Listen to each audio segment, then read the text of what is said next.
Okay, so King Sainton Chapel invites people to try praying, and we've left the banner up. So we are preparing to allow people in to come in for private prayer 1 day a week, Monday mornings, 10 o'clock till 1 p.m. initially. So I thought I'd walk you through what we've done. I thought you might find it helpful. Maybe we haven't got it all right, but we're trying our best, and I will try and point out some of the things that I have discovered as we have been laying it out. So here we go, coming out the church car park, which is open, hoop to use,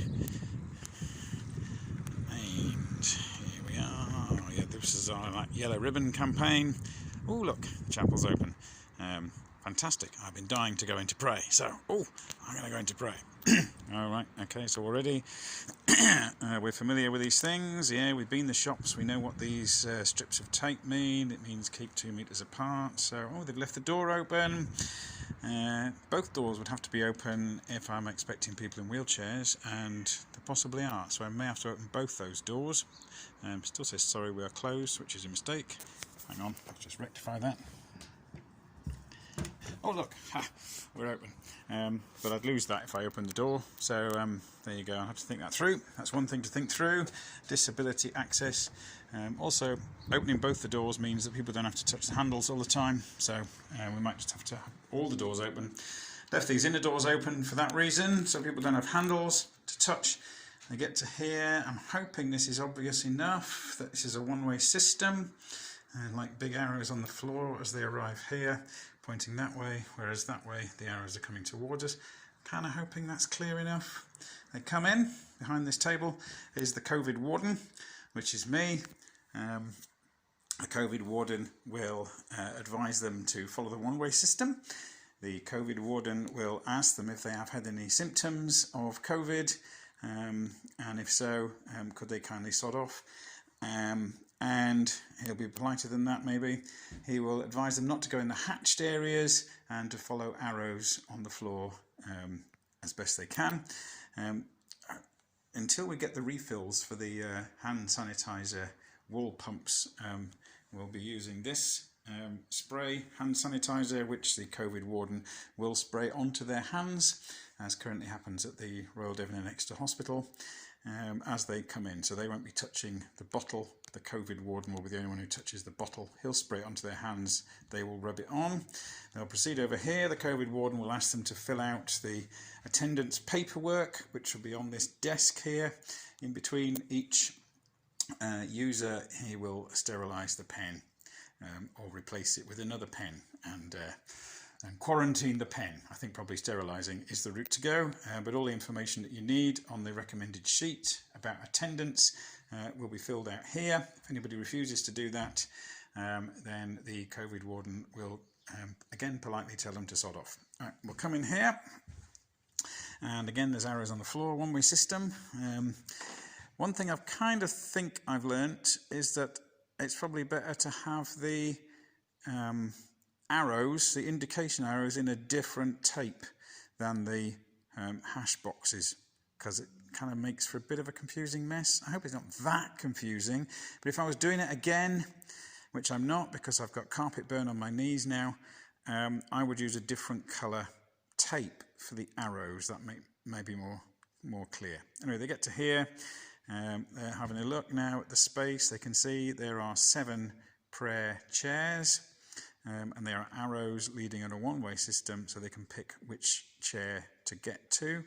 They could come down here and choose a middle chair, and then they could exit in the one-way system out that way, or they could choose a side chair, in which case they're already in the flow to keep moving around. The aisles are as close as we can get it to a good distance from those chairs.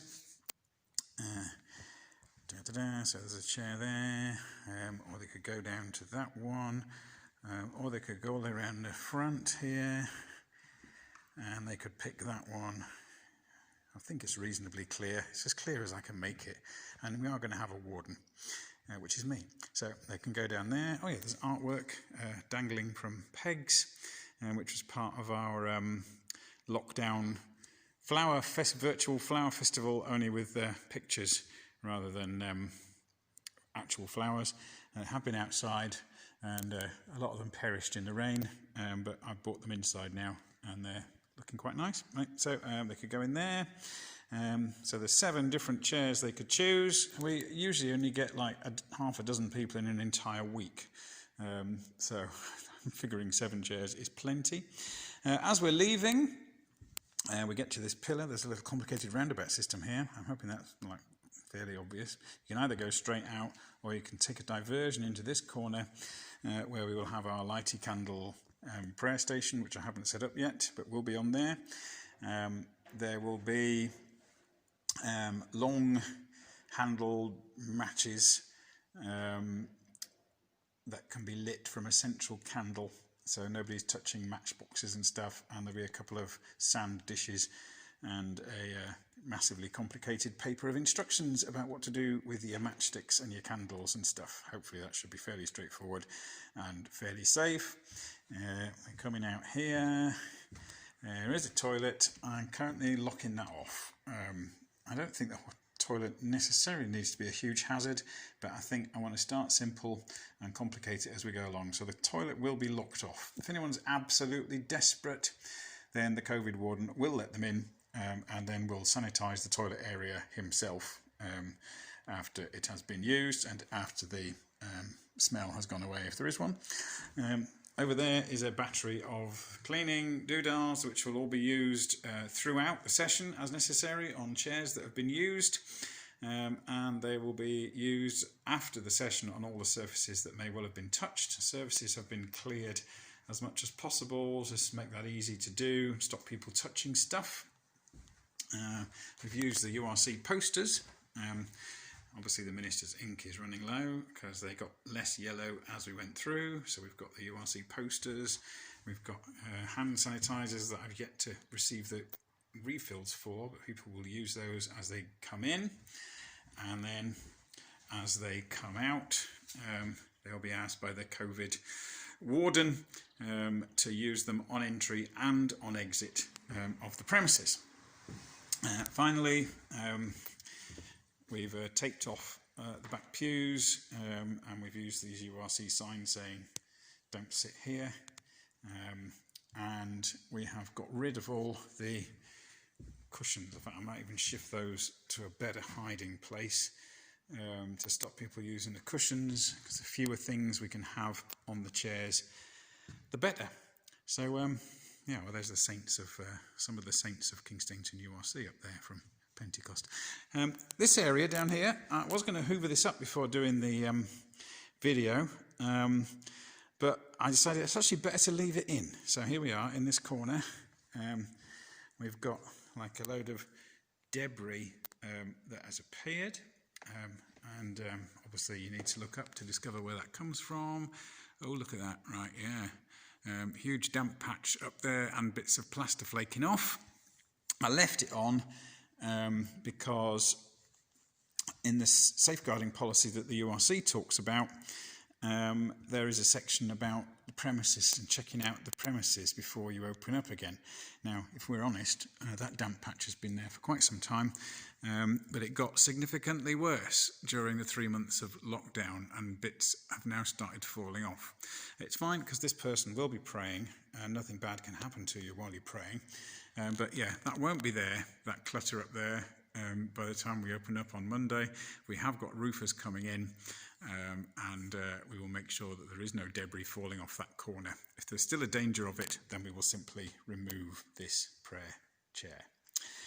Yeah, so I will vacuum that up before we get there, but there's no point doing that before the builders have been and started to sort out that problem. So yeah, there we are. I hope I better not go around the wrong way. I hope that's helpful. Probably not perfect. It's as good as we can get. Obviously the layout will have to be entirely different for a Sunday morning, because even we have more than 7 people. However, that's entirely possible. This is just a layout for private prayer on a weekday morning, which is something that we normally do anyway.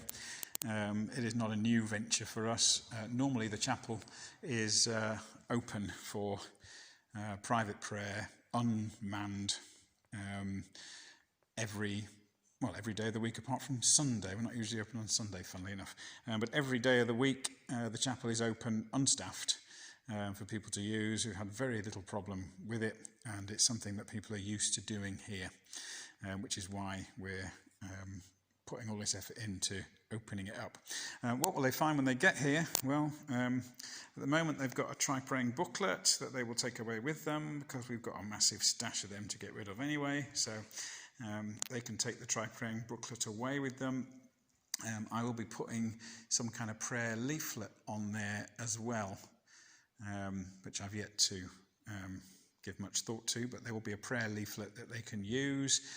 In the background, coming out of that speaker in the corner, will be some nice quiet music, and I might alternate that with some times of quiet, because some people like music, some people don't. And then I'm toying with the idea of every half hour having a recorded benediction or prayer that I do. I don't want to do that live, because it might look like then I'm offering worship services, and I'm not.